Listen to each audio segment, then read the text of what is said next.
This is a follow-up on a video that I did back in May about a person who owns a 30-acre firearm training facility in Pollitt, Vermont, and he's been fighting for his right to shoot guns on his own property, 30 acres in Vermont, and it's been a battle for him, back and forth. He's been in and out of court since September of 2019.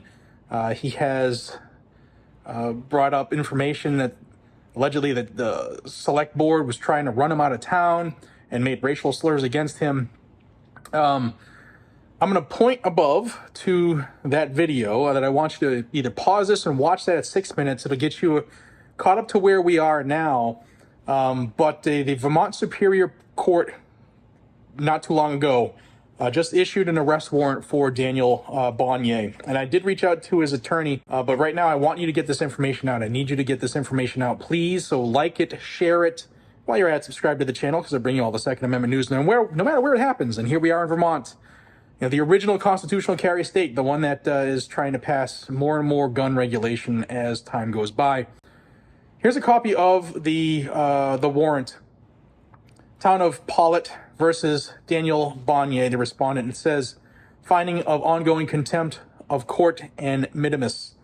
Final judgment in this enforcement matter was entered in favor of the town of Pollitt on March 5 of 2021 and affirmed by the Vermont Superior Court on January 14th of 2022. On February 8th of 2023, following the show cause hearing on the town's motion for contempt, the court found the respondent, Daniel Bonnier, in contempt of the court's March 5th order and set forth a compliance schedule to give the respondent a final opportunity to bring his property into compliance. The respondent has failed to do so.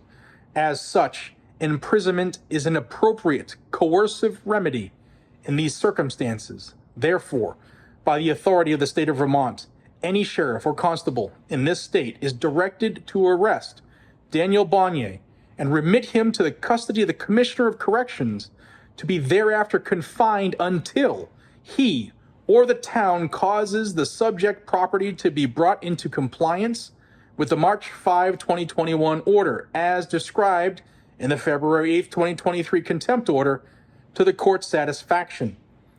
This minimus shall be served within 60 days of issuance hereof and not thereafter. Fail not, but service and return make according to law. Finding of contempt.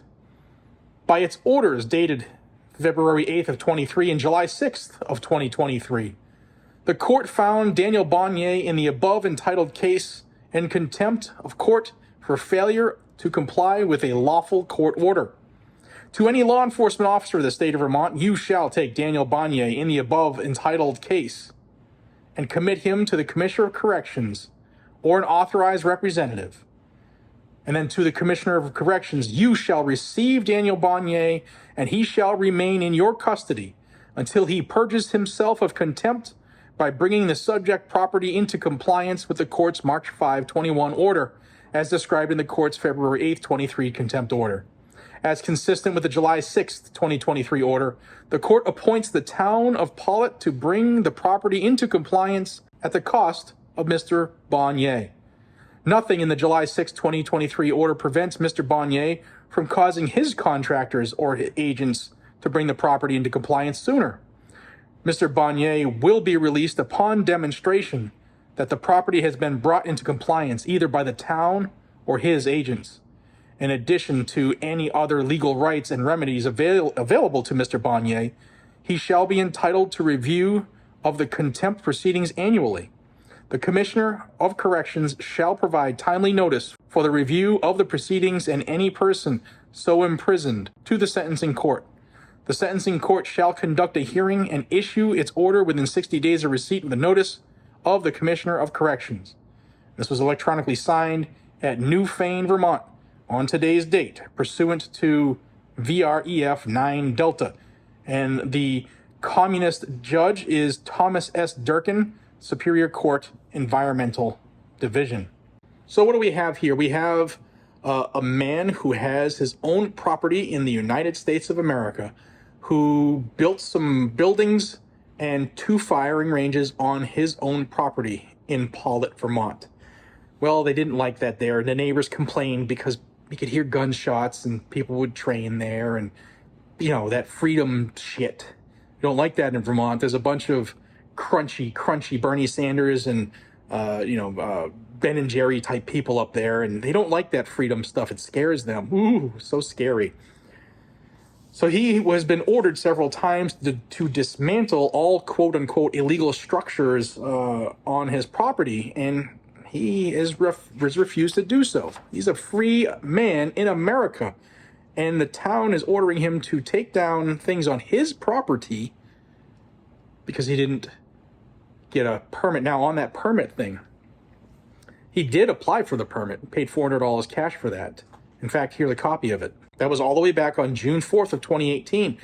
And I'm told that a permit was issued, but then it was revoked somehow. Nobody knows why. Maybe because they don't want him there. But the town has been fighting to get him and his property taken care of. Now, so the judge issued a warrant. They want him arrested and thrown into custody until they raise the property. They destroy the illegal buildings that he didn't have permits for and the firing ranges. They want to bring that property into compliance. That's America, the land of the free and the home of the brave, as long as you do what they say. Daniel's been facing fines of $200 a day, and ultimately they're going to go arrest him, or at least try to, and put him away until they bulldoze his property. I want to know what you think about that, Mr. and Mrs. America. What do you think about the little town of Paulet playing small town politics? Ooh, one of the people, I don't know if this person's still on the board because the video I watched is old, but he was before the board, and he says that one of the people on the board is employed by the biggest opposition to his property. That sounds like an ethics violation. Small town politics, small town Paulet, Vermont. And we have one of us, one of our own, somebody who loves America, loves freedom, loves the Second Amendment, and chooses to shoot on his own property. He's probably going to be going to jail until they destroy his property. And then they get to check it every year to make sure he doesn't do it again, or he'll go to jail again. A lot of this information is fresh. This warrant just came out. And if there's something we can do to help him, we will do that. But right now, I'm asking you all to share this video. This news needs to get out. There's not a lot of people that are aware of Daniel's position, Daniel's situation. But if you own property in America and you think it's yours, this is a good example that it's not. Guys and gals, I'll bring you everything in the Second Amendment, whether it's good, bad, ugly, or indifferent. This is not only bad, but it is ugly and very, very indifferent. Please like the video and share it so more people see it, and subscribe to Guns and Gadgets if you're into Second Amendment news, whether there's litigation or legislation or anything in between. This sucks. Take care.